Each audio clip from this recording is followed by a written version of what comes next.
स्वागत है आपका ट्रेंडिंग नेचर में। आज हम जानेंगे सैंडलवुड कल्टीवेशन के बारे में, यानी चंदन की खेती के बारे में। इस वीडियो में हम आपके लिए लेकर आए हैं प्रोजेक्ट रिपोर्ट, जिसमें हम आपको बताएंगे 10 से 15 साल बाद कितना मुनाफा हो सकता है चंदन की खेती में। और इसके अलावा हम बात करेंगे परमिशन की, कि कैसे आप इसकी परमिशन ले सकते हैं, कब इसे काटना चाहिए और कहाँ इसे बेच सकते हैं। तो ये कुछ महत्वपूर्ण जानकारियाँ हैं जो काफ़ी लोग जानना चाहते हैं, तो इसके बारे में बात करते हैं आज। White sandalwood and red sandalwood दो प्रकार के मुख्य तौर पर सैंडलवुड होते हैं, जिसमें से जो वाइट जो सफ़ेद चंदन है उसे 15 से 20 साल में ज़्यादातर वो पनप जाता है, यानी कि हार्वेस्टिंग के लिए तैयार हो जाता है, कटान के लिए। और जो रेड सैंडलवुड होता है उसको 25 से 30 या 35 साल भी लग जाते हैं। आपको बता दें कि जो वाइट सैंडलवुड होता है, सफ़ेद चंदन, उसके साथ आपको होस्ट प्लांट लगाने ज़रूरी होते हैं, जबकि जो रेड सैंडलवुड होता है उसके साथ होस्ट प्लांट की ज़रूरत नहीं होती है। अगर बात करें 1 एकड़ में कितने पौधे लगाएं चंदन के, तो एक रिकमेंडेशन जो आंकड़ा है जो एक्सपर्ट्स के थ्रू है वह 300 प्लांट्स का है पर एकड़, और 1:2 रेशियो में यह प्लांटेशन होनी चाहिए। 1:2 रेशियो का मतलब है एक चंदन के पौधे पर 2 होस्ट प्लांट आपको लगाने चाहिए। अगर आप 2 होस्ट प्लांट नहीं लगा पा रहे हैं तो कम से कम 1 होस्ट प्लांट तो आप लगाना ही चाहिए। होस्ट प्लांट के बारे में हम अभी विस्तार में जानेंगे। इसके पहले एक प्रमुख बात यह है कि जब भी आप चंदन की प्लांटेशन करें तो सर्दियों में ना करें, इससे काफ़ी ज़्यादा नुकसान हो सकता है। अब बात करते हैं चंदन के पौधों के साथ होस्ट प्लांट क्यों लगाना होता है। होस्ट प्लांट, जब बात होती है होस्ट प्लांट की, तो यह आपको वाइट सैंडलवुड के साथ लगाना होता है, रेड के साथ नहीं लगाना होता है। रेड क्योंकि अपने आप ही पनप जाता है, बट जो वाइट सैंडलवुड होता है उसको पनपने के लिए होस्ट प्लांट की ज़रूरत होती है। होस्ट प्लांट जैसे कि नीम का जो पौधा होता है वह काफ़ी ज़्यादा अच्छा माना जाता है चंदन के लिए। पर जब भी आप होस्ट प्लांट का चुनाव करें तो अपने एरिया के हिसाब से, आपके जो टेम्परेचर क्लाइमेट है उसके हिसाब से चुनाव करें। प्लस यह भी देख लें कि क्या यह चंदन की खेती के साथ सूटेबल है या नहीं, तो यह आपको रिसर्च करनी होगी। हालांकि आप हमारी वेबसाइट में जाकर इसकी जानकारी प्राप्त कर सकते हैं। ऊपर आपको लिंक नाम दिख रहा है, साइन अप ट्रेंडिंग नेचर। अब जान लेते हैं कि ज़रूरत क्यों पड़ती है आखिरकार इसकी। जो सफ़ेद चंदन होता है वह अपना खाना या अपना पोषण खुद नहीं लेता है, खुद नहीं बना पाता है। जैसे आमतौर पे जितने भी पेड़ पौधे होते हैं वह अपना ज़मीन से पोषण खींच लेते हैं और अपना भोजन तैयार कर लेते हैं। पर जो वाइट सैंडलवुड होता है उसको होस्ट, यानी कि उसके साथ किसी और पौधे को लगाना पड़ता है जो सूटेबल हो। जैसे नीम है, उनकी जड़ों से चिपक कर इसकी जड़ें अपने लिए भोजन खींचती हैं। तो होस्ट प्लांट एक अहम भूमिका में रहता है। जितना ख्याल आपको चंदन के पेड़ का लगाना होता है इस खेती में, उतना ख्याल आपको होस्ट प्लांट का भी रखना होता है। यदि आपका होस्ट प्लांट डैमेज हो गया या उसे कोई बीमारी लग गई या वो ख़त्म हो गया तो आपका चंदन का पेड़ को भी काफ़ी नुकसान हो सकता है। और होस्ट प्लांट के न रहने पर आपका पेड़ भी नहीं रहेगा चंदन का। तो इसीलिए होस्ट प्लांट की भूमिका काफ़ी ज़्यादा महत्वपूर्ण होती है चंदन की खेती में। अब बात करते हैं इसके प्रोडक्ट्स की, यानी कि किस चीज़ से आपको मुनाफा मिल सकता है। 3 चीज़ें इसमें आती हैं: हार्टवुड, सैपवुड और वेस्टवुड।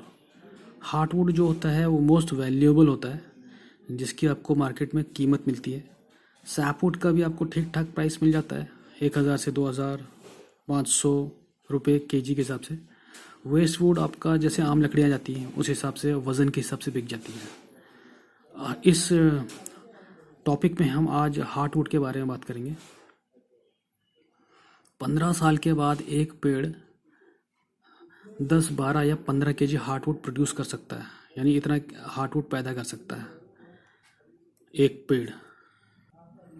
और हार्वेस्टिंग का, यानी चंदन के कटाव का सही समय ही 15 से 20 साल माना जाता है। हालांकि कुछ लोग 10 साल बाद भी इसकी कटान करते हैं, बट आपको वह हार्टवुड की जो वैल्यू होती है वो 15 साल के बाद ही ऑन एन एवरेज मिल सकती है। तो इसलिए कोशिश करें जब भी आप चंदन की खेती का प्लान करें तो कम से कम 15 साल का करें, ताकि उसका हार्टवुड पूरी तरह से तैयार हो सके। एक जो पेड़ होता है चंदन का, उसका जो हार्टवुड कम से कम 15 से 18 हज़ार रुपये के हिसाब से बिकता है। ऐसा आप गूगल में सर्च कर सकते हैं। बट जो गवर्नमेंट प्राइस है इसके, वो 6 हज़ार से लेकर 6,500 रुपये हैं, जो कि फ़िक्स है। जो आपको अदर प्राइस है 15, 12, 18 हज़ार रुपये, ये कोई फ़िक्स प्राइस नहीं है।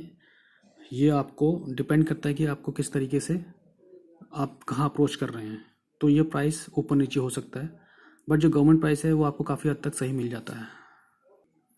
जो चंदन का जो प्राइस होता है मेन, उसकी जो कीमत निर्भर करती है हार्टवुड के ऑयल कंटेंट में। हार्टवुड में ऑयल कंटेंट होता है, थोड़ा तरल प्रकार का होता है हार्टवुड भी, तो उसका मेजरमेंट होता है और उसके हिसाब से उसकी कीमत तय की जाती है। तो हम आपको रिकमेंड करेंगे कि जब भी आप इसको सेल करने के लिए जाएं तो गवर्नमेंट के थ्रू ही जाएं, क्योंकि इसके लिए कुछ प्रोसेस बनाया गया है, उसको हम आगे डिस्कस करेंगे। अगर बात करें प्राइस की, तो आप गूगल में आइए और यह टाइप कीजिए sandalwood heartwood price after 15 years, और आपके सामने इस तरीके से यह वेबसाइट आ जाएगी signuptrendingnature.com, जिसमें आपको यहाँ लिखा हुआ दिख जाएगा, देखिए। और इसमें गवर्नमेंट प्राइस भी दे रखे हैं। यह हमारी आधिकारिक वेबसाइट है, इसमें आप जाकर डिटेल हासिल कर सकते हैं इस कल्टीवेशन की। चलिए अब शुरू करते हैं प्रोजेक्ट रिपोर्ट।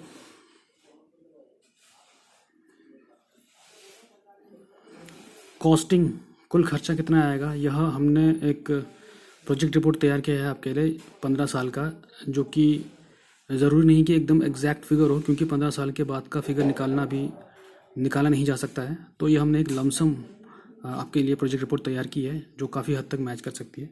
कॉस्टिंग की अगर बात करें तो प्लांट कॉस्ट आएगा सबसे पहले, तो 46,000 रुपीज़ के अराउंड आपका प्लांटिंग कॉस्ट आ जाता है। अगर प्लांट की बात करें तो चंदनवुड का जो एक पौधा है 30 से 100 रुपये तक का है, और इसके साथ होस्ट प्लांट भी आपको लगाने होते हैं, तो टोटल लमसम खर्चा 46,000 आ जाता है। फिर ड्रिप इरीगेशन 50,000 इंस्टॉलेशन चार्जेस, फिर इरीगेशन आपका 15,000 रुपये आता है पर ईयर का। फर्टिलाइज़र कॉस्ट होता है 20,000, लैंड प्रिपरेशन 10,000 रुपये का, लेबर कॉस्ट लगती है आपकी 15,000 रुपये की, प्लांट प्रोटेक्शन चार्जेस जो अक्सर किसान नहीं जोड़ते हैं, जो कि उनको जोड़ना चाहिए 6,000 रुपये, और मिसलेनियस यानी कि कुछ जो ऊपर नीचे हो जाता है 5,000 रुपये। इस तरीके से पहले साल की जो कॉस्टिंग आती है 1,67,000 रुपये, 1,67,000 रुपीज़ फर्स्ट ईयर कॉस्टिंग। अब हम इसे आगे बढ़ाते हुए 15 साल की कॉस्टिंग निकालते हैं। ड्रिप इरिगेशन और प्लांट कॉस्ट को हटा देते हैं, क्योंकि वो फर्स्ट ईयर में है। तो इस तरीके से आपके सामने आंकड़ा आ जाएगा। हम पहले साल में से जब हटा देंगे तो 71,000 आपके सामने आ जाएगा। हार्वेस्टिंग चार्जेस लगाएंगे, चाहे वो आप हार्वेस्टिंग 12 साल में कर रहे हैं या 13 साल में या 15 साल में, लमसम 25 से 30,000 रुपये आपका हार्वेस्टिंग चार्ज आएगा, तो उसको भी हटाना होगा आपको। तो टोटल कॉस्ट आपका 96,000 आ जाएगा।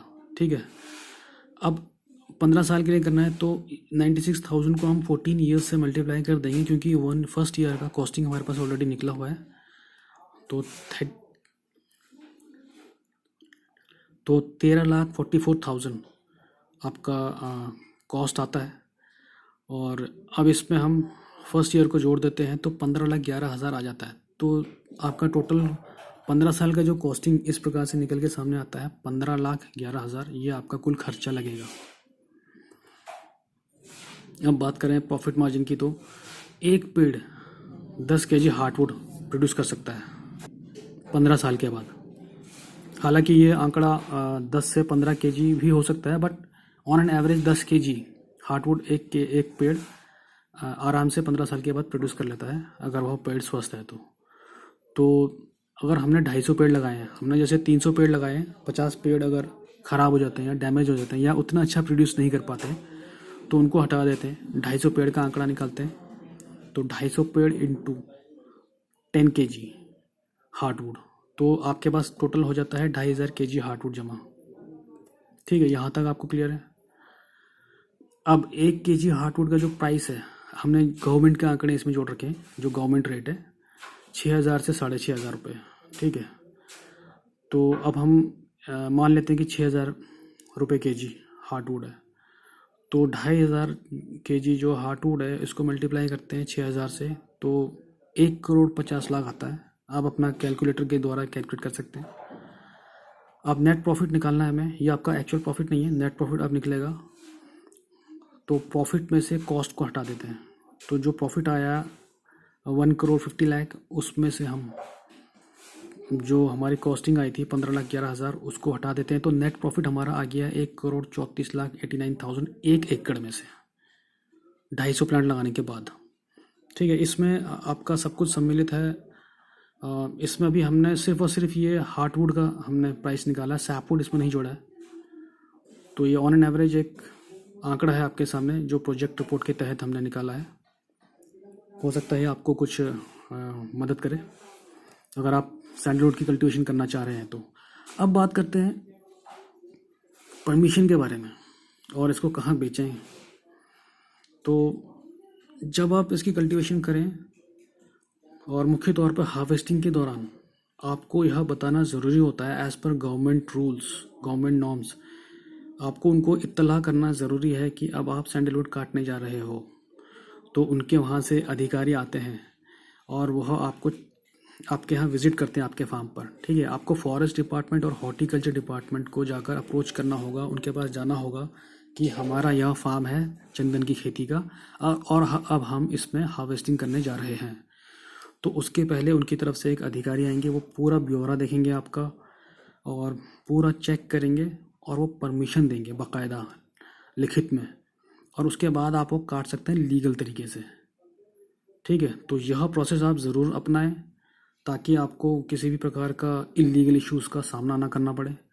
डायरेक्टली किसी भी प्राइवेट कंपनी को या संस्था को यह चंदन बेचने से बचें। यह हम आपको एक सलाह दे रहे हैं।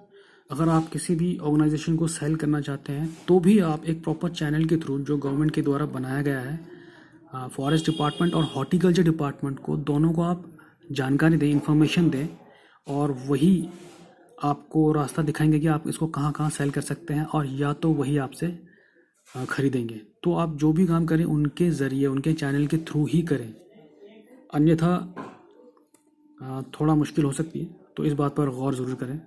बाकी इस कल्टीवेशन में टेम्परेचर, जलवायु, होस्ट प्लांट और अन्य पहलुओं को जानकारी के लिए आप विज़िट कर सकते हैं हमारी आधिकारिक वेबसाइट synaptrendingnature.com पर। आप सिर्फ साइनअप ट्रेंडिंग नेचर भी टाइप कर देंगे गूगल में तो आपके सामने हमारी स्क्रीन आ जाएगी वेबसाइट। उसमें जाकर आप इससे जुड़े और भी तमाम छोटे बड़े पहलू जान सकते हैं। होस्ट प्लांट की लिस्ट आप देख सकते हैं, कौन कौन से प्लांट्स लगाए जाएं।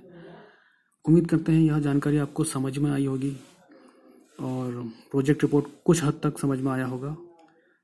एक लमसम आइडिया आपको हो गया होगा अगर आप चंदन की खेती के बारे में विचार कर रहे हैं। तो कोई डाउट हो तो कमेंट कर सकते हैं। वीडियो पूरा देखने के लिए शुक्रिया।